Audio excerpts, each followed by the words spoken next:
சேர்க்குறேன். அதுக்கப்புறம் கொஞ்ச நேரம் கழித்து மஞ்சத்தூள் சேர்த்துக்கணும். இதெல்லாம் நல்லா வதக்க விடணும். இங்கே பாருங்கள், நம்ம சேர்த்த பொருள்லாம் நல்லா வதக்கிட்டு இருக்கு. நல்லா கொஞ்சம் நேரம் வதங்கிட்டோம். வதங்கினதும் அடுத்தது என்ன சேர்க்கணும்னு சொல்கிறேன். நம்ம 1 பாட் லெமன் ரைஸுக்கு தேவையான அளவு உப்பு சேர்த்துக்கிறேன். 5 அழகாக அரிசி போட்டிருக்கேன். இன்றைக்கி அன்னதானத்துக்கு நான் நிறைய செய்கிறேன்றதுனால இதுக்கு நான் நிறைய இது பண்ணுறேன். நீங்கள் கொஞ்சமாக இதை குக்கர்லேயே கூட செஞ்சு வைக்கலாம், செய்யலாம். சூப்பராக இருக்கும் குக்கரில் செஞ்சிங்கன்னா. லெமன் ரைஸ் இது வரைக்கும் நீங்கள் இதுவும் செஞ்சு தான் பார்த்துருப்பீங்க. இப்போ நான் இஞ்சி போடுறதுனால கொஞ்சம் ஒட்டுது, கசக்கம் அப்படிலாம் சொல்லுவாங்க. ஆனால் சூப்பராக இருக்கும். அந்த மாதிரி செஞ்சு பாருங்கள். நான் சொல்கிற மெத்தடெலாம் செஞ்சு பாருங்கள், சூப்பராக இருக்கும். இந்த கடலைப்பருப்பு நல்லா வதங்கணும். நம்ம கடலைப்பருப்பு நல்லா வதங்கணும். இங்கே பாருங்கள், நம்ம கடலைப்பருப்பு நல்லா சேர்ந்துருச்சு. இந்த டைமுக்கு 5 வாழாக்கு தண்ணிக்கு 10 வாழாக்கு தண்ணி சேர்த்துக்கிறேன். பச்சரிசி தான் நான் எடுத்திருக்கேன். 1 பாட் ரைஸு சூப்பராக இங்கே பாருங்கள்.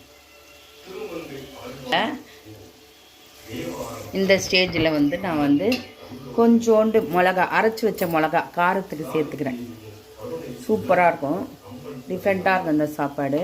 இப்போ சேர்த்துட்டு இதை நல்லா தண்ணி ஊற்றி கொதிக்க விட போகிறேன். இதுக்கு தேவையான அளவு இந்த ஸ்டேஜில் சேர்க்கல. நம்ம லெமன் சாதத்துக்கு தேவையான தண்ணி கொதிச்சிச்சு. நம்ம இன்னும் லெமன் சேர்க்கல இதில். இப்போ நம்ம தாளிப்பே இவ்வளோ வாசனையாக இருக்குது. இப்போ 1 பாட்டில் லெமன் ரைஸ் செஞ்சால் நல்லாயிருக்குமா, கசக்காதா அப்படிலாம் கேட்பாங்க. ஆனால் இது கசக்காதேன்னு ஒரு வாட்டி ட்ரை பண்ணி பாருங்கள். குக்கர்லேயே வச்சு செய்யலாம். இப்போ நான் நிறைய செய்யறதுனால பெரிய குண்டானில் வச்சு செய்கிறேன். இந்த அரிசி நல்லா மேலே கொதி வரட்டும். நான் இன்னும் லெமன் சேர்க்கவே இல்லை. இதுவே நம்மளோட 1 பாட் லெமன் ரைஸ் சூப்பராக ரெடி ஆகிடுது. இது லெமன் எந்த ஸ்டேஜில் சேர்க்குறேன்றதை மட்டும் வீடியோ ஸ்கிப் பண்ணாமல் பாருங்கள். சூப்பராக இருக்குது இந்த 1 பாட் லெமன் ரைஸ். நம்ம லெமன் சாதம் அரிசி நல்லா மேலே வந்திருக்கு. இந்த ஸ்டேஜில் நம்ம லெமன் பூஞ்சி வச்சுருக்க லெமன் சேர்க்குறோம். பூஞ்சி வச்சுருக்க லெமன் சேர்த்து ஒரு தொழவி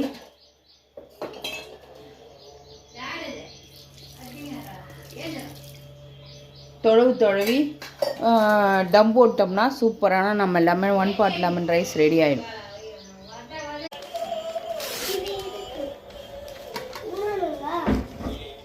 ஏன் காமிச்சு உட்காந்து போய்க்குமா? ஒரு நிமிஷம் எடுக்கணும். 40 செகண்ட் இருக்குது.